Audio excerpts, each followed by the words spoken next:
Hello বন্ধুরা, আজকে আমি বানাবো মোচার বড়া দিয়ে পনির দিয়ে তরকারি। তার জন্য কি করেছি, মোচাটাকে ভালো করে সেদ্ধ করে লবণ হলুদ দিয়ে তার মধ্যে হলুদ, একটু হালকা লবণ, একটু সর্ষের তেল আর চালের গুঁড়ো দিলে ভালো করে দেখো এটাকে খুব বেশি নরমও করিনি, খুব বেশি শক্তও করিনি, দিয়ে মাখিয়ে নিয়েছি। আর এখানে আমি সেদ্ধ বসিয়ে দিয়েছি ডুমডুম করে কাটা আলু। চলো দেখতে থাকো, রান্নাটার সঙ্গে থাকো।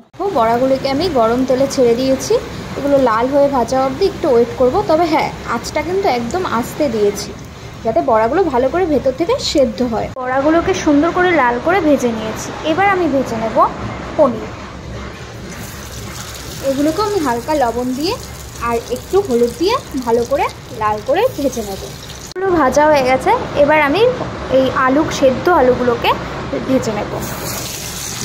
দেখো আলুগুলো সুন্দর লাল হয়ে ভাজা হয়ে গেছে। এবার এগুলো আমি নামিয়ে নেব। গরম তেলে দিয়ে দিলাম তেজপাতা, এলাচ, পাঁচফোড়ন, তেলটা একটু বেশি গরম হয়ে গেছে, আর টমেটো। এবার তাতে দেবো আমি হলুদ, পরিমাণ মতো লবণ। এবার এটাকে ভালো করে আমি একটু টমেটোটাকে নরম হতে দেবো। টমেটোটা নরম হয়ে গেছে, এবার আমি মশলাটা দিয়ে দেবো। মশলায় আছে আদা, জিরে, লঙ্কা বাটা। তারপরে ভালো করে আবার মশলাটাকে পাকিয়ে দেখো মশলাটা ভালো করে পেকে গেছে। এবার এর মধ্যে আমি দিয়ে দেবো আলু, ভেজে রাখা আলুগুলো। এবার আমি এতে দিয়ে দেবো জল। জলটা একটু ফুটতে দিয়েছি, জলটা ফুটলে তারপরে বড়াগুলো দিয়ে দেবো। দেখো ঝোলটা ফুটে গেছে, এবার আমি এতে বড়া পনিরগুলো দিয়ে দেবো।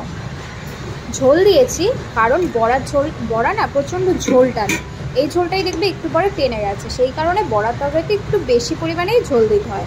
এটা একটু হালকা 2 মিনিট ফুটিয়ে আমি নামিয়ে নেব। তো বন্ধুরা, রেডি আমাদের মোচার বড়া আর পনির দিয়ে তরকারি।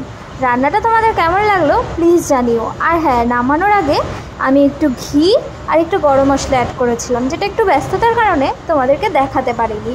আর এইভাবে তোমরা কারা মোচার বড়ার তরকারি রান্না করে খাও সেটা জানিও। আর যারা মোচা খেতে ভালোবাসো না, তারা এইভাবে একদিন রান্না করে চেষ্টা করতে পারো। টাটা বন্ধুরা, আবার দেখা হবে পরের দিন।